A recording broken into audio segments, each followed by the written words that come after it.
Bonjour, voici notre projet d'électronique, première année GMI, FST de Tanger. Voici le sommaire. L'application qu'on va utiliser est SoundCardScope. Elle permet de générer des signaux de plusieurs types avec une amplitude et fréquence variantes. Après plusieurs tests, on a conclu que pour un signal d'amplitude 1, fréquence 440 Hz et le volume à 100%, l'ordinateur génère 1,15 V efficace à la sortie des écouteurs. Ce voltage varie selon le volume, comme vous voyez dans la table. La carte son est amenée d'une sortie des écouteurs et une entrée du micro, séparées. Cette dernière peut accepter comme maximum 0,5 volts. Donc, la procédure sera la suivante. On va générer un signal à partir de la sortie des écouteurs, le traiter et le remettre dans l'entrée du micro pour le visualiser. Pour cela, on va utiliser un câble AUX TRS qu'on va couper et prendre les connexions adéquates. Pourquoi? Parce qu'il y a plusieurs standards de connexion entre le jack et les cartes son, selon le fabricant. Passons au montage. Voici le premier montage, c'est un circuit RC série. On a deux diodes en parallèle avec la sortie qui est prise entre la résistance et le condensateur.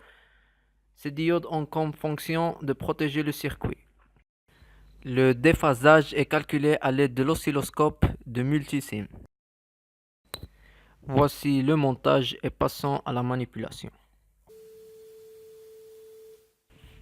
Ici, mon camarade connecte le circuit avec le PC comme on a dit avant.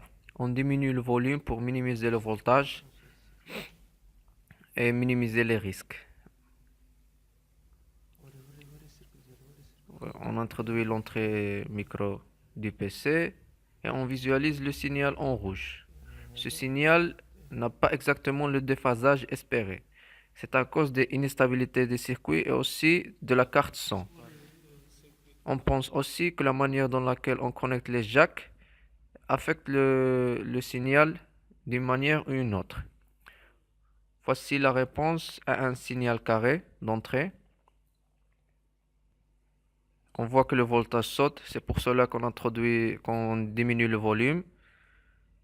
Et voici la réponse à un signal triangulaire d'entrée. Le deuxième montage est un filtre passe-bas.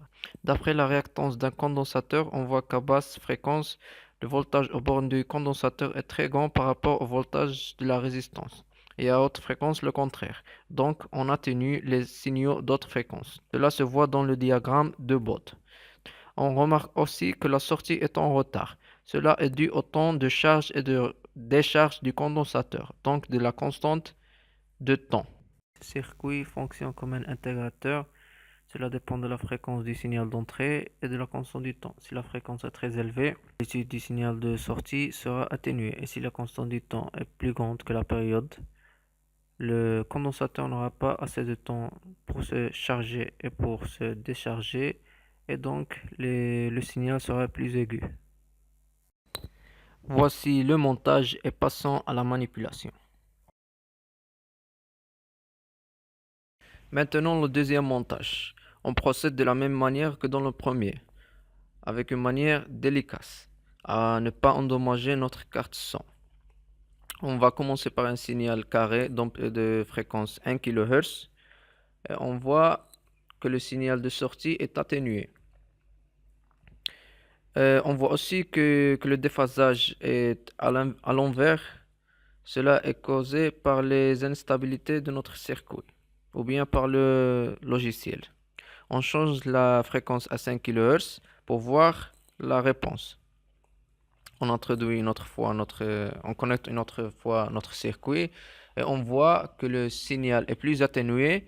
Et comme la fréquence a augmenté, le condensateur a moins de temps pour se charger et se décharger. C'est pour cela que le signal est plus aigu. On fait la même chose avec un signal triangulaire. Et bien sûr, dans le cas de l'intégration, on a vu que le signal carré nous donne un signal triangulaire et le signal triangulaire va nous donner un signal quadratique. Et c'est tout. Merci pour votre temps et attention.